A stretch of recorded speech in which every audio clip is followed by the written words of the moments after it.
Thank you, Rick. I appreciate everybody coming and joining on Valentine's Day, especially.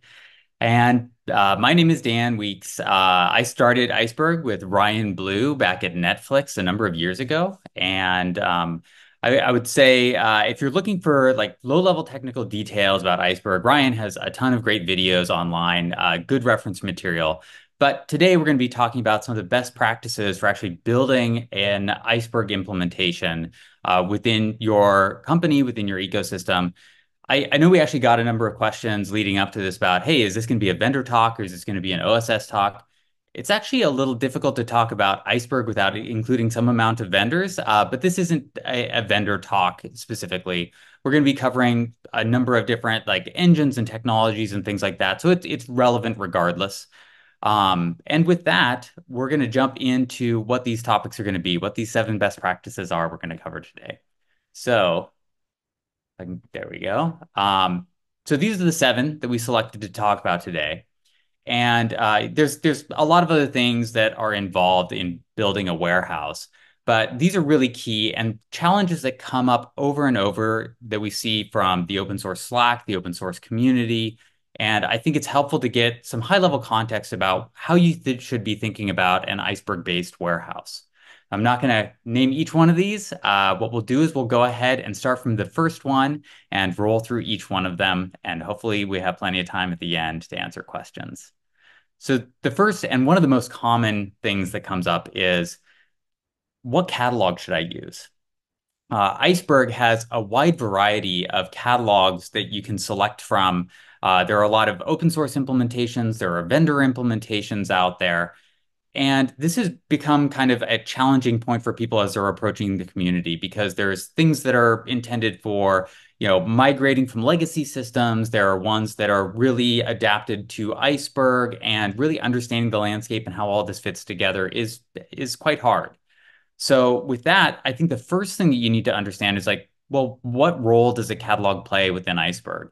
And I would say that it fulfills 2 main functions.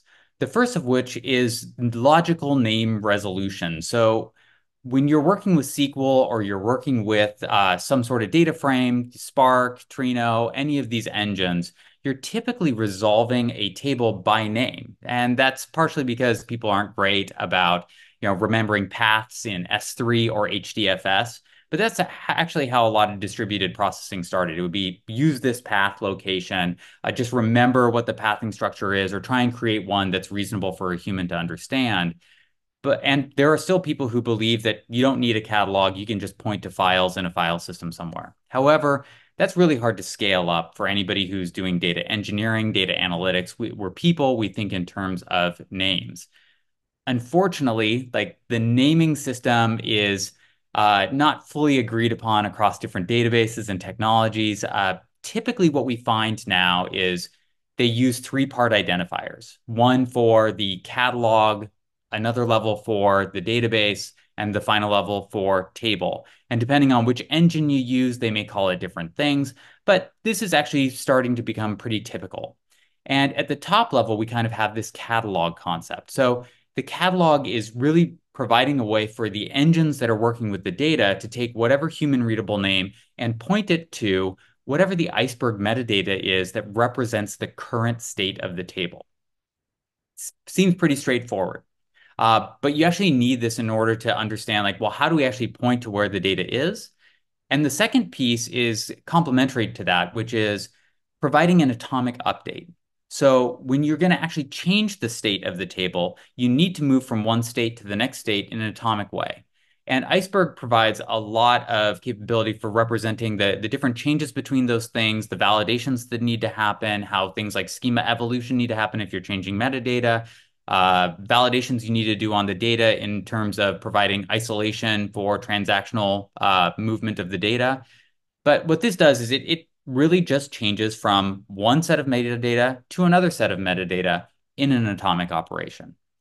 There are a number of other capabilities and features and things like that that go into a catalog. But if you look at the catalog interface within the Java implementation or Python implementation, you'll see that it's mostly just, listing names, adding or creating and dropping namespaces and tables. But these are the primary things that the catalog actually does. That said, now you have lots of choices and implementations of that series of APIs and capabilities. And I call out six here. These six are ones that are actually included in open source Iceberg.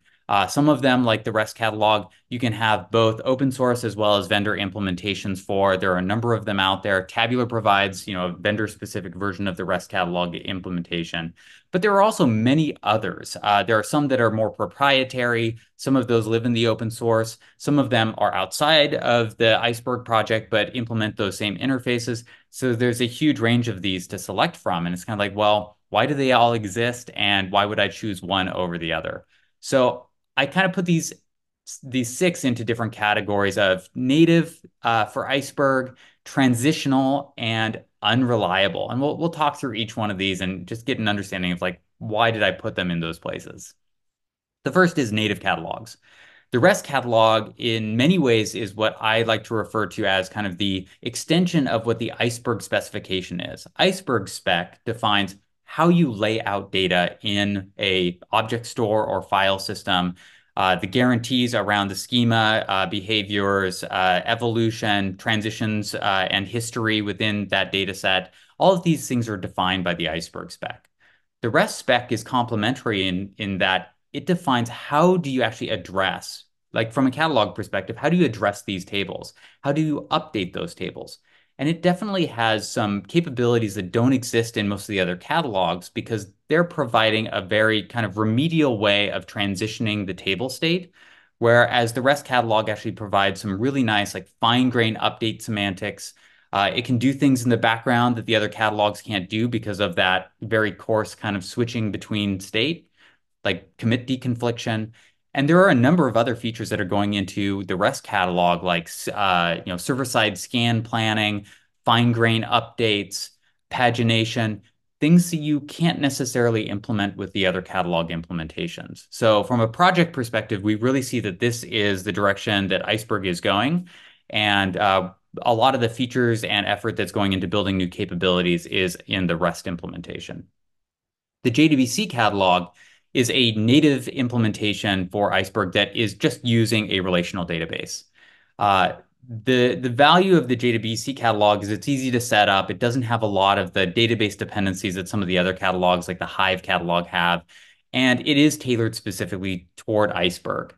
The challenge with JDBC is there have sprung up a number of different implementations of the JDBC catalog. So the Java implementation has one, the Python implementation has one, Trino has a separate JDBC implementation. And what we're finding is that as we add new features, it's actually a little difficult to add them in a backward compatible way because there are different implementations that all need to operate against the database in a way that's consistent.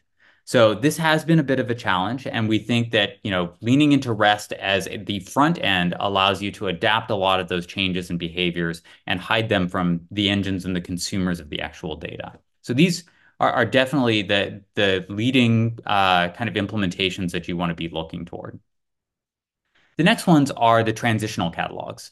And I say transitional because a lot of times people have existing data in one of these systems, and what they're looking to do is they're looking to either convert it from Hive or get into something that is a more modern catalog implementation. Hive catalog was not built for Iceberg. It was actually convenient because a lot of the industry that was starting to adopt Iceberg early on had a lot of Hive tables. But what we're really doing behind the scenes in Hive is using their table representation to point to Iceberg metadata. And this causes a number of problems. One is that there is inaccurate schema representation. So the schema that's actually in the metadata file is different from the schema that, or could be different than from the schema that's actually tracked in Hive Metastore. And if you're only going through Iceberg Path, that may be fine. But if you're using other tools in your ecosystem that are trying to talk to that catalog, you can get into problems. This is true for Glue as well, where Glue is more of like an abstraction layer on top of a generic kind of table concept. An Iceberg table in Glue is nothing more than a property and a location that happens to be stored in property metadata in Glue. Similarly, you have this conflicting source of truth problem where sometimes engines are trying to store information in glue for fast access, but the actual source of truth is in the Iceberg metadata.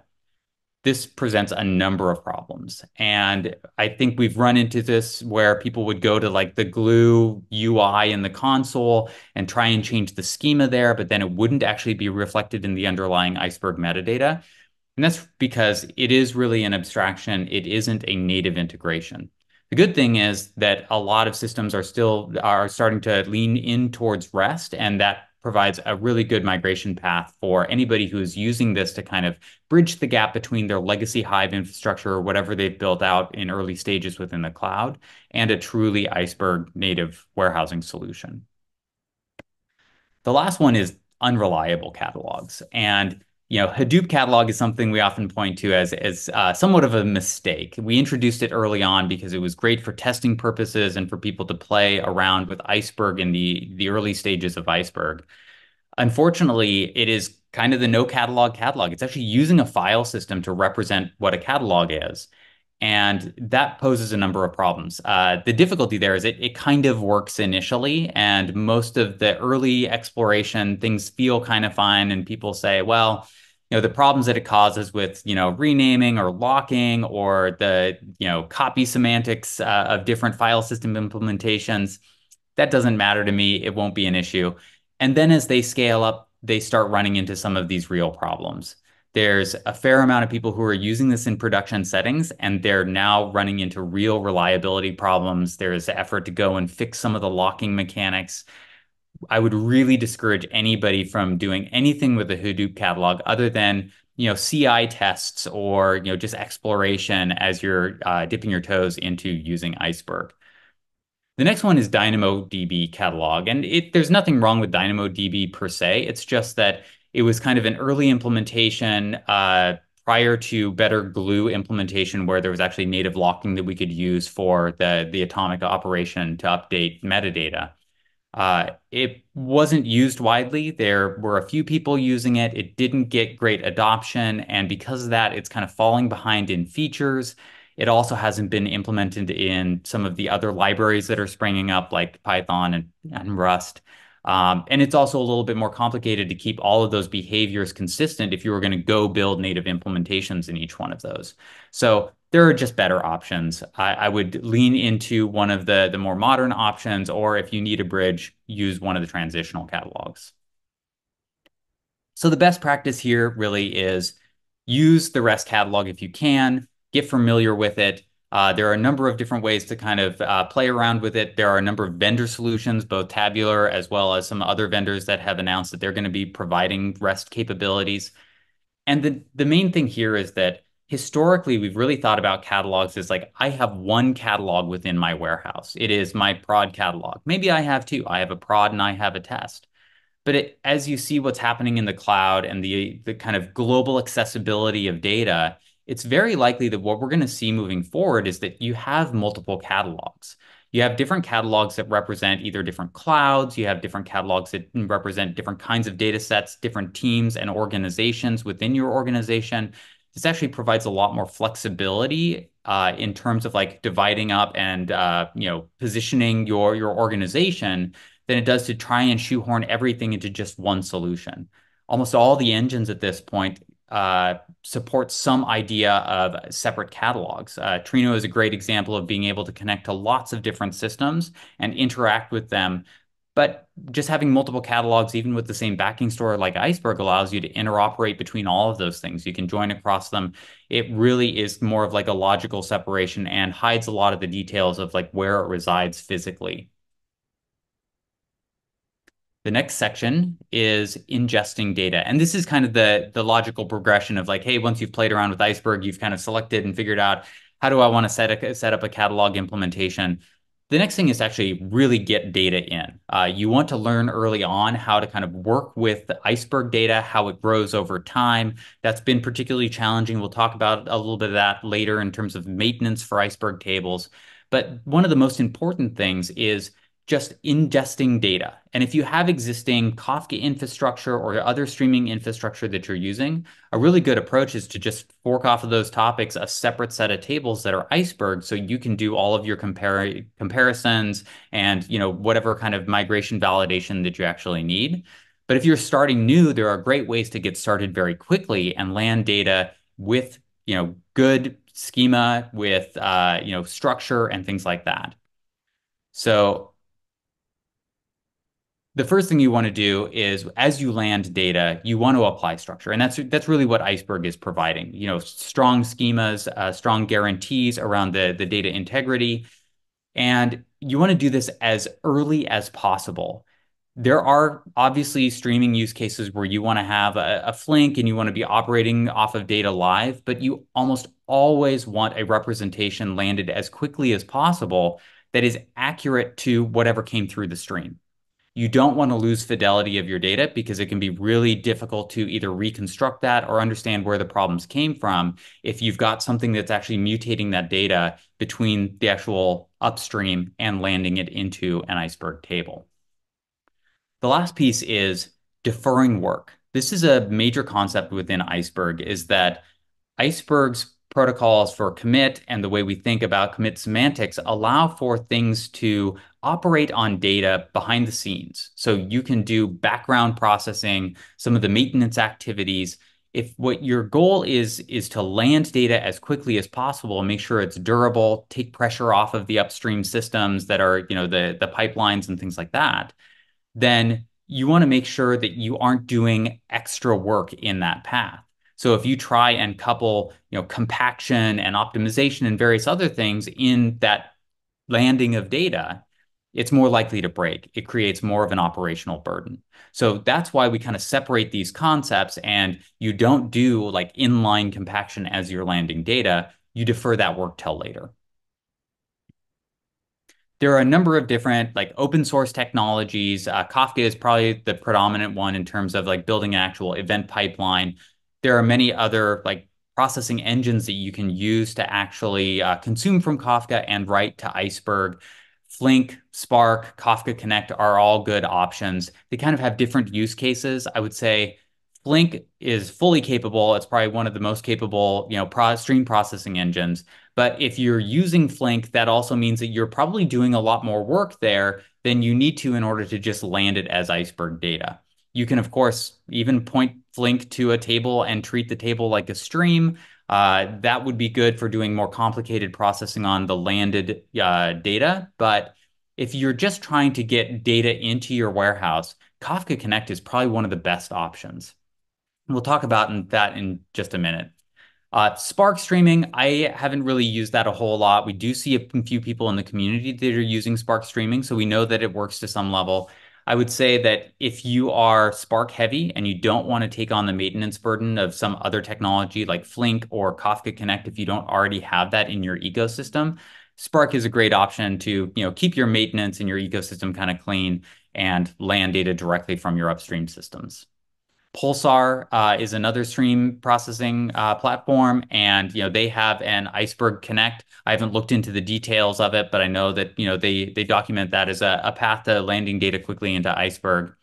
And then the last one here is there are a lot of use cases for just getting unstructured data into an Iceberg warehouse, and this is where things get a little bit more complicated. You have the option of using something like Spark. I would say in the past, that's typically what data engineers would do. You've got some new JSON structure or yeah, Parquet files that are just being dropped in directories. And you use Spark to go load those things up, apply schema, add structure to it, and land it into your warehouse. I would say that there are a lot of vendor solutions for doing this kind of thing. The Fivetrans, the Upsolvers, Tabular has file loader capabilities. So, you can go grab files wherever they happen to be, apply structure automatically, and load them into your warehouse. A lot of this is kind of like unnecessary data engineering for common problems. And that's a big part of what a lot of these companies are trying to solve and make easy for you is don't spend your time doing that. Spend your time working with real data engineering challenges, not just applying schema to JSON. So I mentioned Kafka Connect as being one of the best options. Tabular actually built a Kafka Connect implementation. And that was largely as a response to we saw there were a number of implementations out there, and they had issues with how they would scale or some of the approaches that they took in terms of, converting data into Iceberg format. So we built this Kafka Connect implementation, and we're actually in the process of donating that to the upstream Iceberg. So a few of the initial PRs have already gone in. It's an extensive review process, and we're making changes to make sure it really kind of adheres to the mentality of the project. But the main features are exactly once delivery, multi-table fan out, and that's really important because you don't want to have to increase the amount of infrastructure based on the number of topics or streams or tables that you want to produce in your data warehouse. So if you were a very Flink heavy shop, you may have like one Flink job per table, but if you have 1,000 tables, that's 1,000 Flink jobs. And that's similar to how some larger companies run, just because they have the infrastructure to support that. But you can actually get quite far with a Kafka Connect that's doing multi-table fan out. That can be dynamic, so it automatically creates tables. It can automatically do schema evolution, though it does that in a non-destructive way, so it won't like remove fields, it'll only add those, and then your data engineering teams can kind of decide, well, what does the final version of that table look like, and then modify that schema on the table itself. And that's one of the great things about it is it's actually using the table schema to map the actual properties as they're coming through.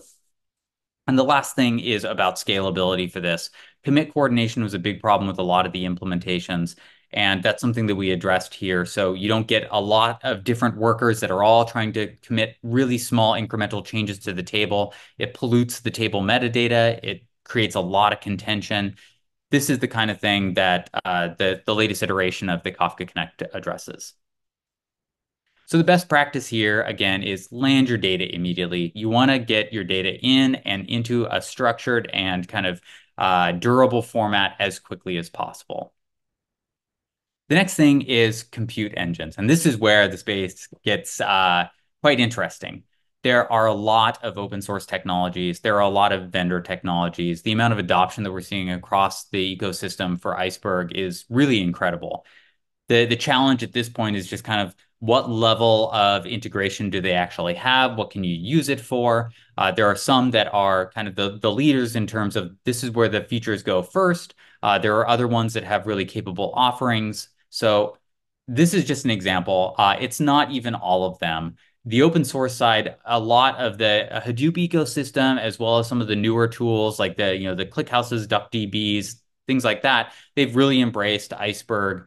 And ultimately, like this is what we want to see. We want to see that Iceberg is the open standard for accessing and representing data sets. And on the vendor side, we're seeing similar things. A lot of big cloud providers, a lot of vendors, they're all recognizing the value of you owning your data in a format and bringing the compute to that data as opposed to shoveling your data into different compute engines. There will always be a case that they can do things a little bit faster if it's in a native format or it's in in an optimized storage layer or something like that. But there's a whole lot of value that comes from having a single source of truth warehouse that you can bring different solutions to address. In terms of capabilities, I would say the two main ones that I would call out are going to be Spark and Trino. And this is because Spark is often the reference implementation for new features that we add to Iceberg. It's got a lot of flexibility. We have a lot of ability to kind of inject SQL and DDL and add procedures, things that you need to work with Iceberg tables. We'll talk about a few of those later, but it is, typically where features arrive first. Trino is a very, very close second. They have a lot of great features for Iceberg. The main difference being that they take a more opinionated approach to what they actually allow in Trino, and that is actually pretty helpful. They've got a limited set of catalogs. They support REST catalog, and that kind of avoids some of the questions around, well, which catalog do I choose? And choosing a poor one.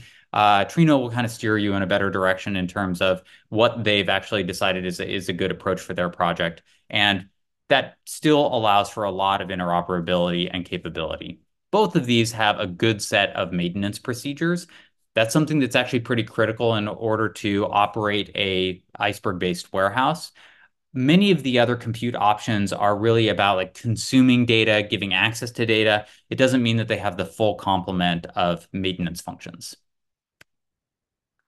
So when you think about like which engines do you want to bring into your ecosystem, it's great that everything has connectivity to Iceberg and can read Iceberg data, but you probably want to start thinking about what are the actual use cases you have and which technologies best suit each one of those categories. So, at Netflix, we largely focused on things like Spark for ETL, Trino for ad hoc, and then we had Druid for some of the like Viz and some streaming use cases for, analytic purposes and things like that. And then Flink for actual stream processing.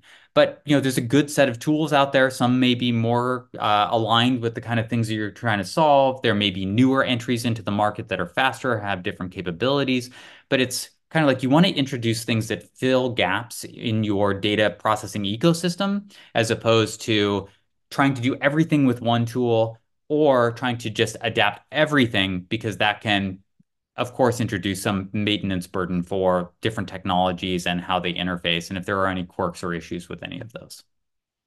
So the best practice here is focus on flexibility. This is a big part of what Iceberg actually brings to the table is you have the optionality to choose different compute engines, use different technologies for the thing that best suits those tasks.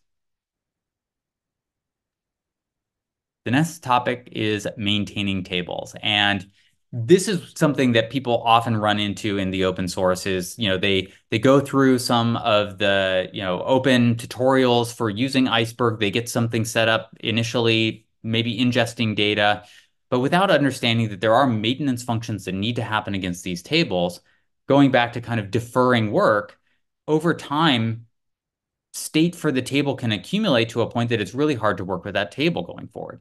And this is where you need to continue to maintain these tables.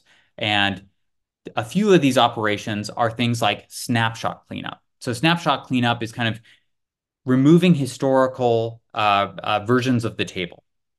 So in Iceberg, every state of the table is transitioned from one immutable state to another immutable state of the table. And how we get time travel is you're looking back in time over those snapshots of the table and finding the one that corresponds to whatever time you're trying to travel to. At some point, though, you need to age these off or you need to remove them from your data set. And that comprises two things. It's actually removing the state from the table metadata, but it's also removing the physical files so that your data warehouse doesn't just grow indefinitely. So this is something that you need to do. There are procedures in Spark and Trino and other systems that will allow this to be performed. And it's something that can kind of creep up on you if you don't think about it. The next one is orphan files. This is also kind of a cleanup janitor functionality, which is many of these execution engines, they have failure modes where they will leave data spread throughout your data warehouse. So if you have a Spark job that has tasks or stages that fail, it may have produced files that it doesn't actually clean up. If you have an out of memory in a driver, or if your Trino coordinator dies during the execution of a query, you may have files in bad state that are just sprinkled throughout your data warehouse. Orphan files is what goes through and compares what the reachability of the table is versus all of the objects that are under wherever that table location happens to be, and removes anything that shouldn't be there. This is important because you can actually get a big littering of files that last forever. It's really important that you remove these if you have like compliance or you need to know that your data set is being truncated at some interval. Without that, you could be leaving data out there that can kind of leave you exposed. The third one is rewrite data files. And rewrite data files is kind of an optimization thing, but it is really going and replacing small files with larger files. A lot of tunable settings for how you execute these things, but the main purpose of this is actually to keep the data set itself kind of healthy. The larger your data set is, the more partitions you have, the more files you have, the more planning you're going to have to do when you're actually running a query.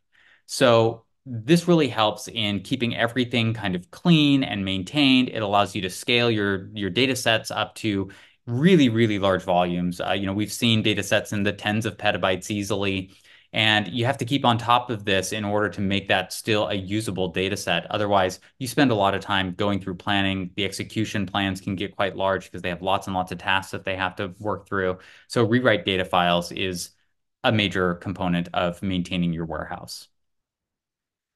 So the best practice here is to aggressively maintain tables. This is something that is a little insidious in that, like, if you have one table and you're playing around, it seems reasonable. I can just go and run this procedure. I can, schedule this after my job runs and, clean up the table. That works well, but once you have tens, hundreds, thousands, and we've got companies that have hundreds of thousands of tables, the amount of overhead in just like executing those things to try and schedule, figure out how do we do this maintenance activity, it's actually quite complicated. And this is where, like Tabular provides background activities that does this on your behalf. We've seen other entrants that are doing similar things, like the compaction one we've seen a couple different variations on. The main thing is like this is undifferentiated work. This is just kind of the janitor operations you need in order to keep your warehouse healthy. You, of course, can go build it. The procedures are out there. There are very likely better optimized ways of dealing with that than what you can get out of the procedure.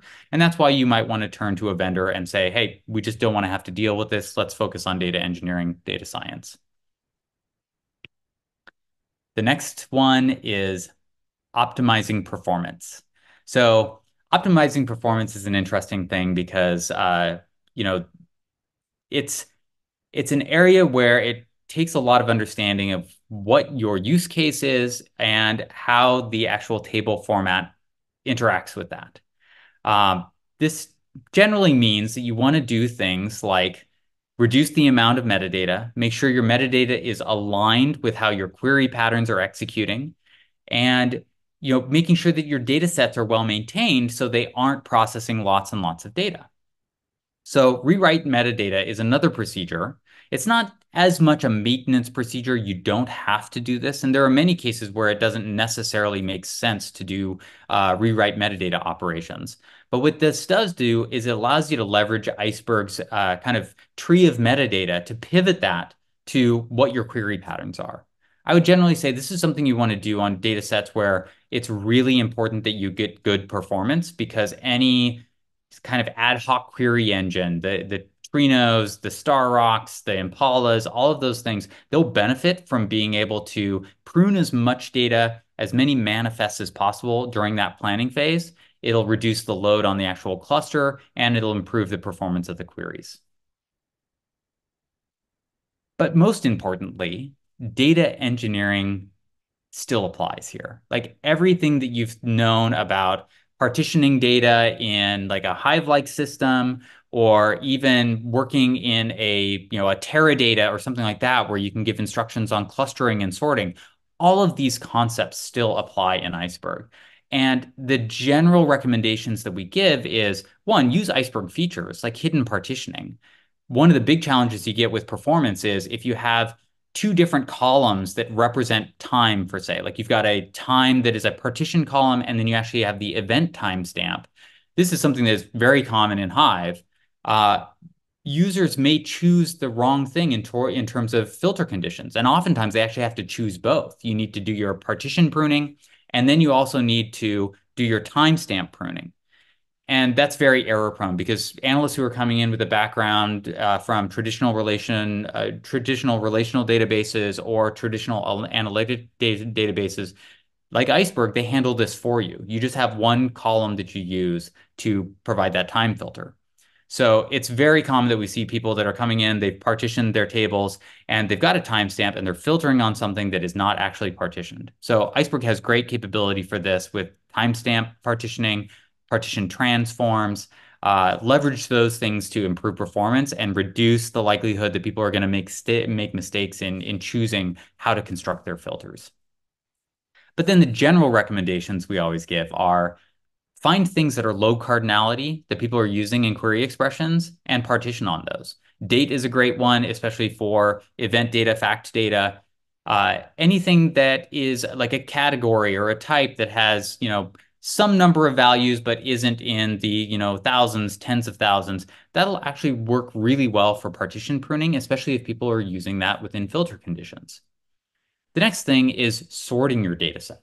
So sort your data set based on high cardinality fields. Like typically this will be things like account IDs or order IDs, anything that you are using in those queries.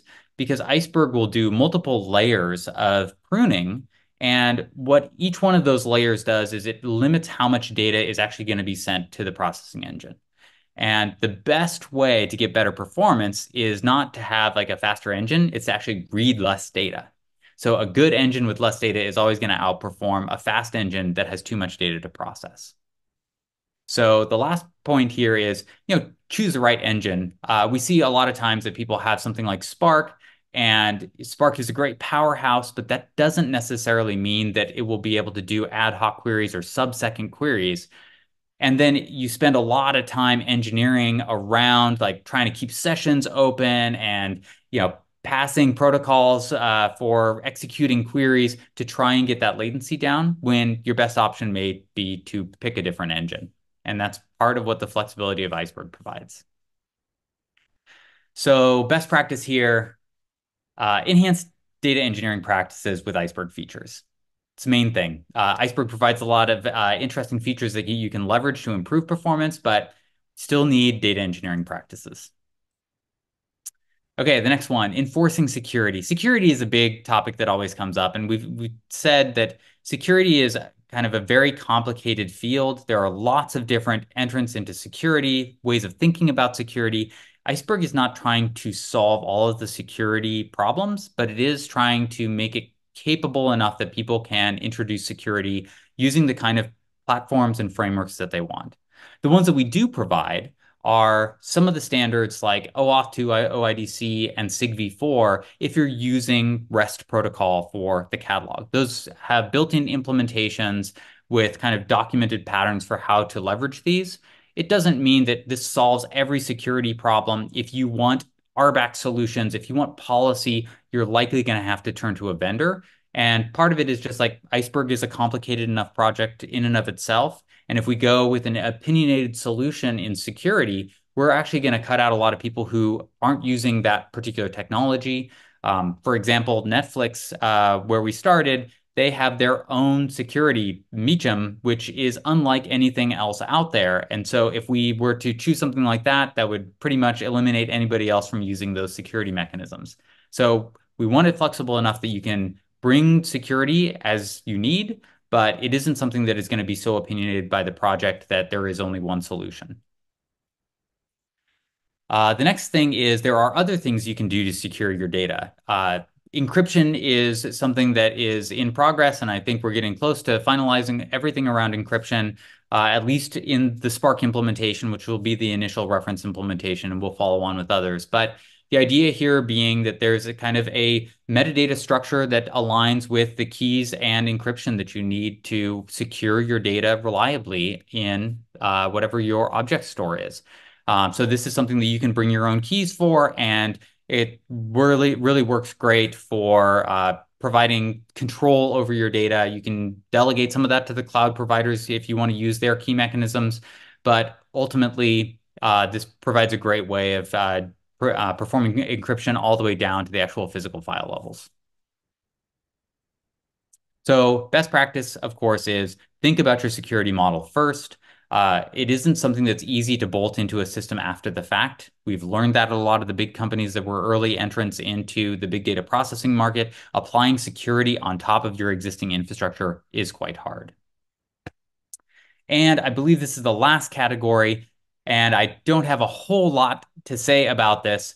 Data privacy and compliance. It's obviously a really important field. Data governance, all of the things that companies care about in terms of policy compliance and regulatory compliance. Iceberg has some great features to support these things, but it isn't necessarily the answer to all of these things. It isn't a data governance tool. It's a table format. So what do you want to do here? You actually want to leverage Iceberg features in order to adhere to whatever those requirements are. So, for example, if you have litigation holds or something like that, you can use tagging in order to preserve the data set as it was, and then the maintenance procedures will respect those things and keep your data at the state that it needs to be, for whatever purpose that you have. Branching for isolating changes, for remediating problems with the data sets, and then maintenance for retention, making sure that you're actually performing those maintenance activities, you're cleaning up your data, and you don't have like straggling data out there that would actually put you out of compliance.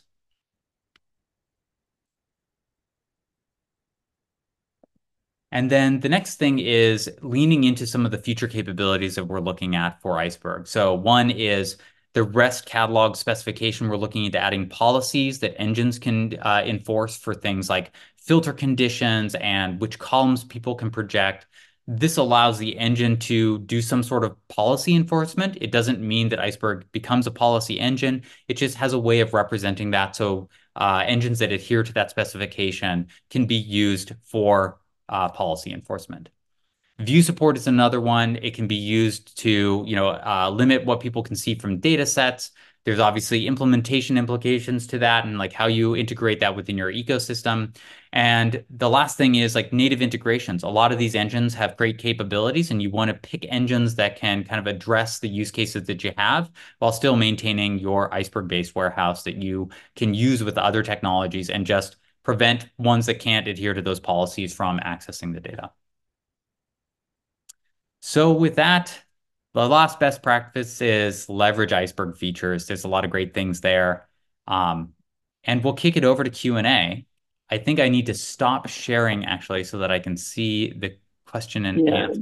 there are 15 questions, so we won't have a 15. lack of questions, that's for sure. Okay. We But probably yeah, I won't don't get know to all of if you them. want to browse them or go in order, or if you want me to curate. It's totally up Yeah, to you. So let me bring this up and uh say, are features like server-side scan planning, future innovation of REST catalog happening in the OSS Apache Iceberg progress project? So the specification is where we are right now, and that is happening. If you go to the Iceberg dev list, you will see some of the documents out there describing what those protocols look like. There will likely be, we've been talking about how do we improve kind of the catalog and integration in that in like the REST specification and how people can leverage that.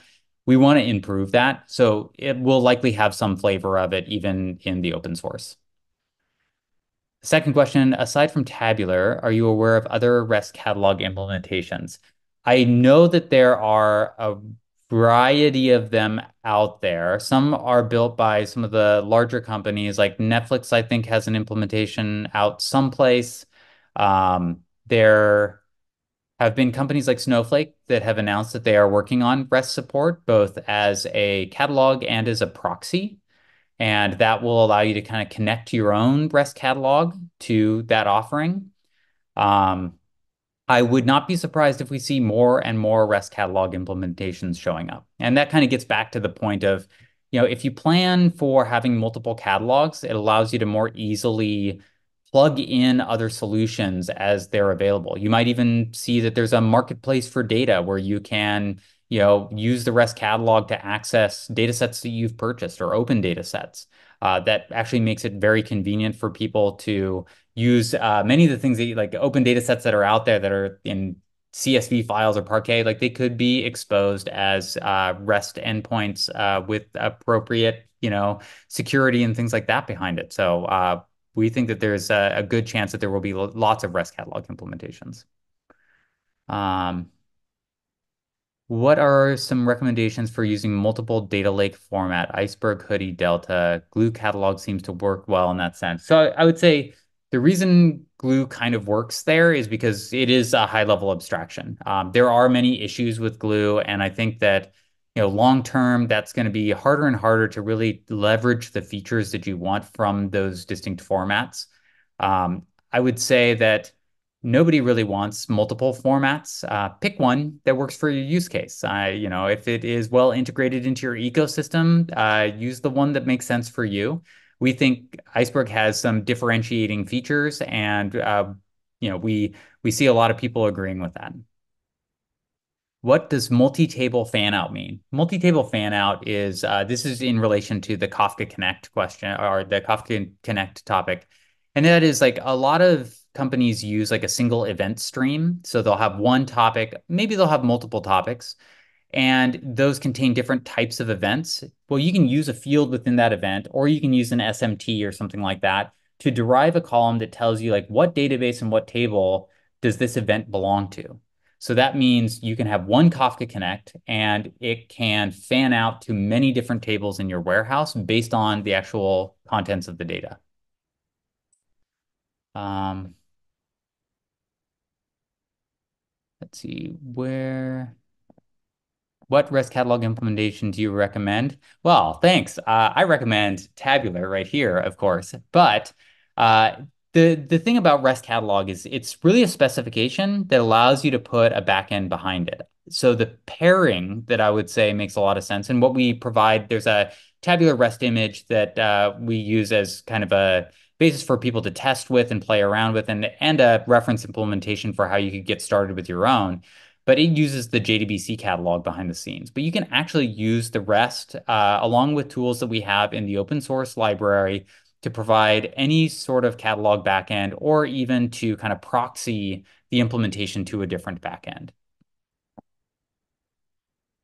Let's see. Any plans or timelines for adding write support to Iceberg tables from BigQuery or PyIceberg? Well, that is a great question because PyIceberg is under vote right now for 0.6. I think it's on RC 5 or 6, which includes write support. It's write support for unpartitioned tables. This is a huge advancement. I'm really excited about this because I think it's going to provide the ability to kind of interact with tables from the Iceberg or from the Python ecosystem. There are a number of interesting projects like Daft and Dask that can leverage the PyIceberg project for planning and then delegate the actual execution to their underlying frameworks. It's very similar in concept to what we're doing with Spark or Trino or anything else. But I think it's really going to unlock the Python ecosystem, and they'll be able to play more natively with the big data ecosystem and the tools that we're familiar with there. Is your snapshot history preserved when you rewrite data files?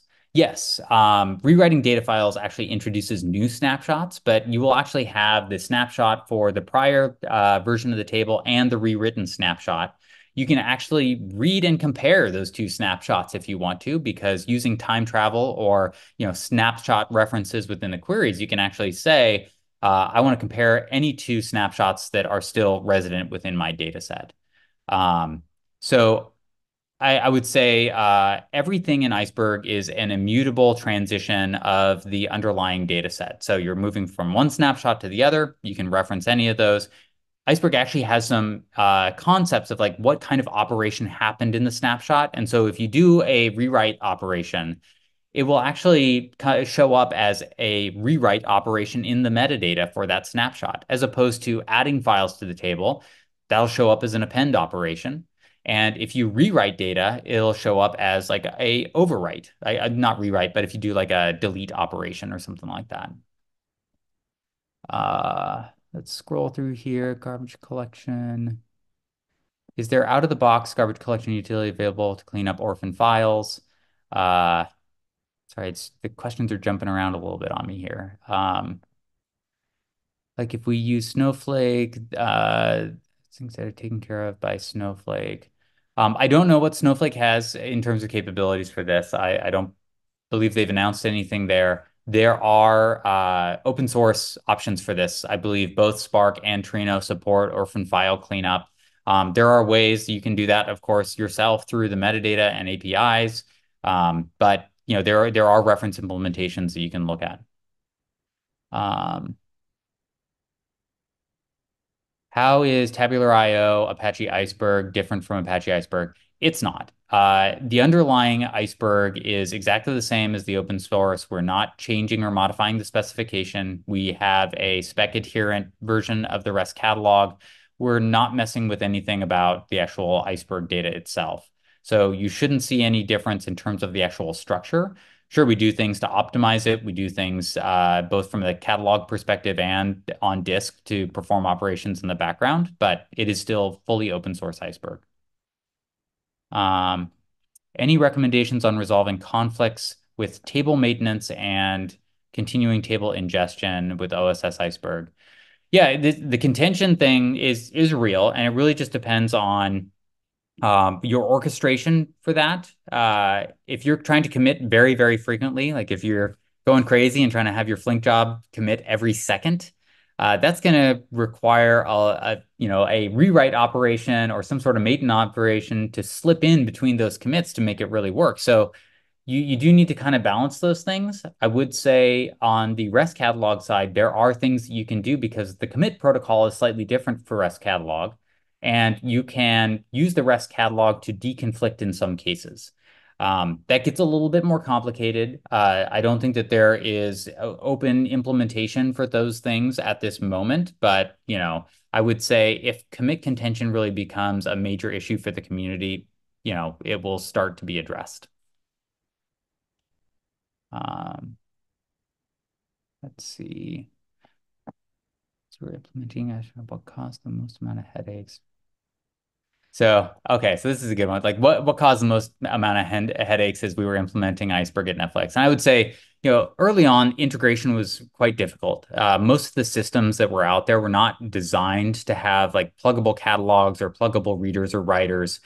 One of the most complicated and painful efforts that we had was to introduce the data source v2 APIs into Spark.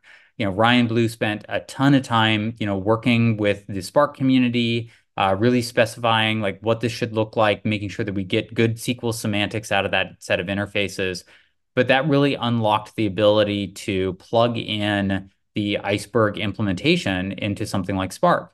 It was a little more straightforward in Trino because they already had a catalog concept, but it took a long time to get that done. We spent a lot of time, backporting and overlaying our implementation on various Spark versions. So it was very difficult to kind of get that initial foothold to make sure that like there was a path forward for modern table formats, modern catalogs. But we're now at a place where that is really great. The implementations for even view specification and view catalogs are now upstream, and we're looking forward to better integration on those in newer releases. Is row level security on Iceberg's roadmap somewhere? Looking for something similar to Delta Lake Databricks and its Unity catalog as archive RLS. So the question is row level security. Row level security is very difficult to do from a table format perspective. There are two ways that I would think about this. One is REST catalog and the policy specifications that are starting right now. That actually provides a way to give engines information that they need to apply when they're actually executing a query. This is effectively what you would consider a row level query and or a row level filter, a row level protections. We haven't really defined exactly how complete those things are, what kind of operations you can specify in the transforms. But I think for any engine that can comply with that, they basically just need to introduce some filter statements or some transforms on the data as they're reading it, and that would give you that row level security. So I think that that is the most likely path forward for Iceberg as a project. I think that there are also good use cases for picking the right technology for those things. If you pick an engine that supports that capability and you restrict access to data sets where you need those row level operations, that actually works really well. That's effectively the same thing that you're getting with Databricks or something like that. They're just doing it behind their proprietary catalog. What we're saying is, well, you can either enforce that through policy on the engine, or you can use an open specification for policy. Okay. Do you have a link for documentation of what we've discussed? We'll be sharing the slides. I would say the best place for documentation is going to be the Apache website. So we have a lot of good information. It's going through an overhaul, and we're improving everything that, in terms of the layout, versioned reference documentation. All of that work is ongoing. There's also good documentation for Rust and PyIceberg. Those are being developed. So I would look to the Apache sites for documentation. We'll also make the slides available for anybody who's interested in that, but I didn't explicitly link off to any of the documentation for those. They are in the Apache documentation. Yeah, I'd also say there have been some standard Iceberg feature functionality questions, and the Iceberg community Slack channel is a fantastic place to ask questions as well too. So you don't find what you need in the documentation, uh, join the Slack channel and you'll get an answer from there Okay, as well. there's still a number of questions. I'm going to do one last one Okay. and then we'll call it. So The view catalog. So I mentioned view catalog, and someone was asking, hey, what is the roadmap? Where is view catalog? We're actually getting very close to the 1.5 release for Apache Iceberg, the Java library, and that will include view support. The the main thing we're waiting on right now is the JDBC catalog implementation for views. The REST catalog specification for views is already in. It's been in the code base. So we're just trying to make sure that as views land, there is an open source way to actually leverage those views. And the JDBC catalog is likely going to be the one that gets this first. There are some challenges around integrating it with the Hive catalog that we're still working with. So unfortunately, people who are using Hive Metastore, they'll probably have to wait to the next release. The work is ongoing. So the view specification is largely complete. It is supported in Spark 3.5 with some read support in Spark 3.4. So you'll need to get to at least one of those versions in order to appropriately leverage views. As a community, there's still work to be done on the Trino side. We have an open PR to introduce Vue implementation on that side. And I think that will probably close soon after the 1.5 is released. They actually just need the dependencies on the Trino side in order to support Vue specification. Beyond that, there's actually still work to be done on views. There is an open proposal for adding materialized view specification to the view spec, and that is under discussion. I imagine that will continue to be under discussion for a little while as we kind of look at the various reference implementations that are out there and discuss how do we introduce it in the least, spec changing way. Anytime that you have to update the spec to add a feature, it means a spec version release. And so we're trying to make sure that we can do this as compatibly as possible. Okay. Right. I apologize to any questions I didn't get to. There are still quite a few, but thank you very much. And I'll hand it back to Rick. Yeah, I'm just simply here to thank Dan and thank all of you for your attention. I see almost everybody stayed for the whole thing, so that's fantastic. But it is the top of the hour, and I don't want people to be late for meetings. So we'll very quickly say goodbye. You'll be getting a recording very soon in your mailbox if you want to review any of this. And again, Iceberg Slack channel is out there for you to use. Iceberg website documentation. Everybody have a great day and happy Valentine's Day again. Happy Bye. Valentine's Day.